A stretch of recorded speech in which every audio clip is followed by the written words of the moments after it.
Guys, check out how we changed this closet from this to a closet with 24 drawers and hanging space. Hey Remodelaholics, welcome back to our DIY channel. I'm Justin, this is Cassidy, and today we're going to show you a closet transformation. Today's video is part of the DIY Mommy's Organizational Challenge playlist. Be sure to check out that link at the end of the video. When we first moved into this house, the one thing that I wanted to make sure we didn't compromise on is closets. We don't use a lot of dressers, and so in order to store our clothes, we are big on very organized closet systems. So we started with this closet, and it had a couple bifold doors. It's about 6 feet wide, just a typical, standard closet that you see most everywhere.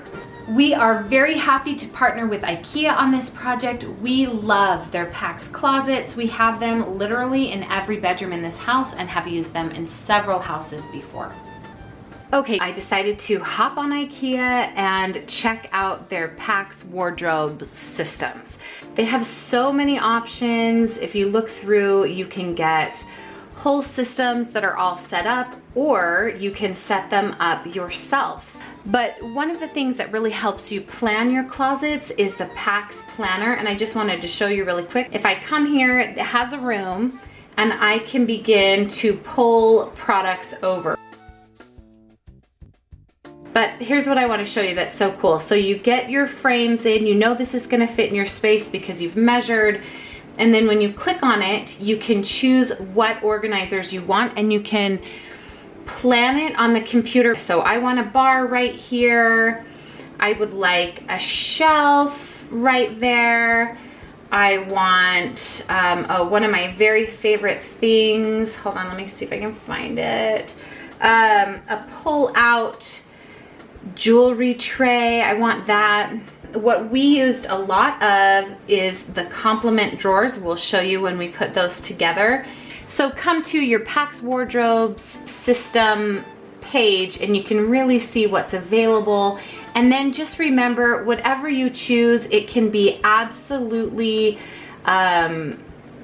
changed to fit the style that you want or the needs that you have for your house. After we measured the closet space that we had, we decided we would use 4 19-inch Ikea Pax units. So you can kind of see them behind us. We'll show you how we put those in. In order to get these 4 Pax units in place, we had to cut out the opening and make it larger, the size of the inside of the closet. Okay, as you can see, this room is small. There is only one closet. There's room enough for 2 beds and a nightstand, but nothing else. The closet itself is only about a 5-foot opening right now, but there's about 6 feet of space within the closet for storage. The closet had quite a few bars. It also had this laundry chute that goes right down to the laundry room. Yeah. That's really good. No. Now you can see my muscles. Girls, go help Daddy unscrew it.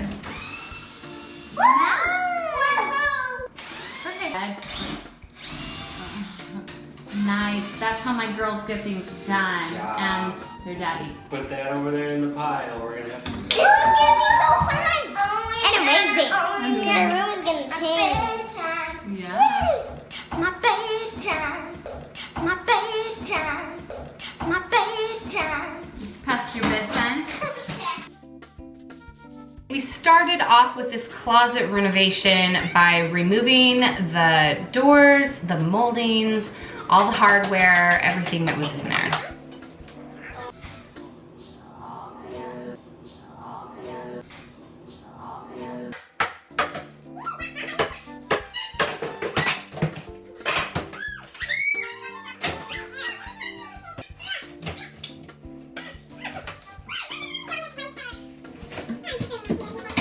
Now, bear in mind that this wall behind us that the closet is on is not a bearing wall. So the best way to get this door frame out was to use a reciprocating saw with a remodel blade on it, really nice and sharp, to cut through those nails, and then that frame came right out. Now we're gonna cut this open bigger so we can fit the cabinets in. I'm going to take out the inside of the closet, take the sheetrock off. Okay. So then I can take the sheetrock off on this side really easy and then take the studs out.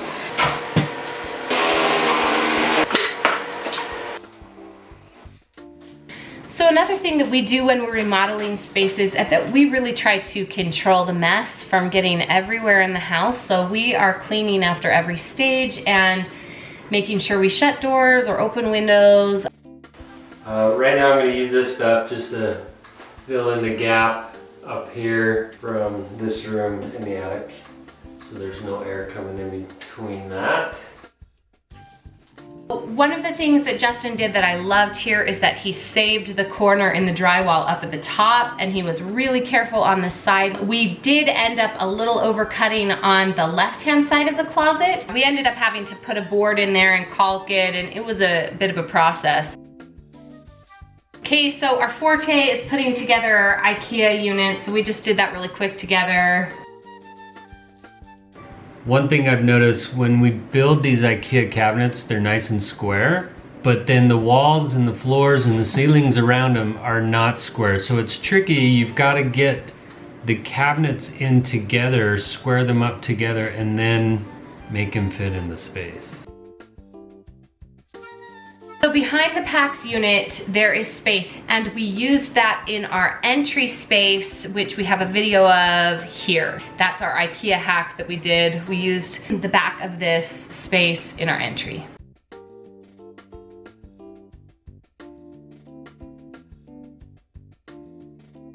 Okay, so what are we gonna do right now? We're gonna set up these drawers for in our bedroom.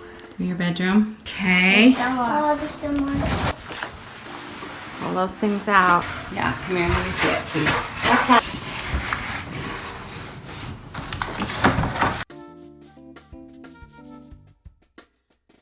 Okay. Ta-da! We did this drawer. So you built the first drawer.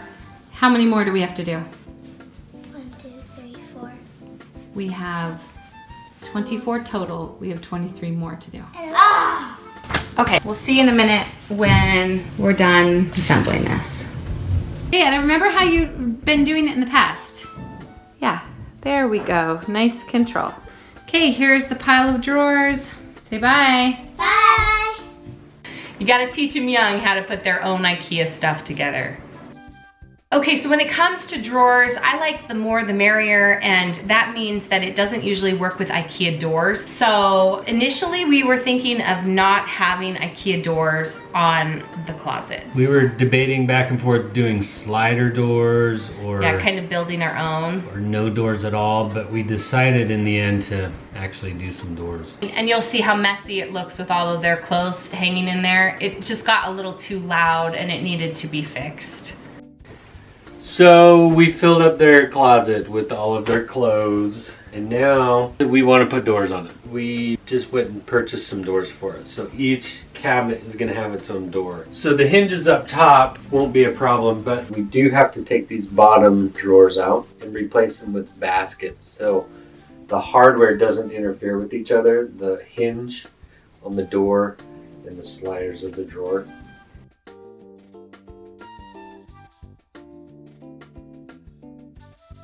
Okie dokie, so we got the doors installed. Now I need to make some small adjustments. And then we need to finish trimming it up. Let's do it. I'm gonna finish up the trim around the closet. We're gonna do a simple MDF 5/8 of an inch thick trim around the sides and the top. So I got these cabinets in the best I could, but there is a gap. We're gonna fill that and we're going to trim it out, make it really nice.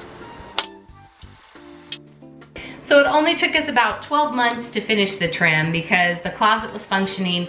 Ultimately, the girls moved into different bedrooms, so they had their own rooms, and this room became our office. Nothing was ever finished when they were in there. We had just moved in and needed them to have a bedroom. And so, you know, it's real life. It's just what it is. Give us a thumbs up if you want to see us organize this closet. Trying out a new patch. We've got this DAP patch and paint. This should be dry in about 30 minutes, and then I can touch it up with a little bit of paint on top, and this molding will be done. Go. Can you imagine the difference between that first closet with not a single drawer to this closet with 24 drawers and 4 bars for hanging clothes? Be sure to check out our blog and Instagram for upcoming stories about how we organize the drawers, and if you'd like us to make a whole video, let us know in the comments below. Wow, they're huge.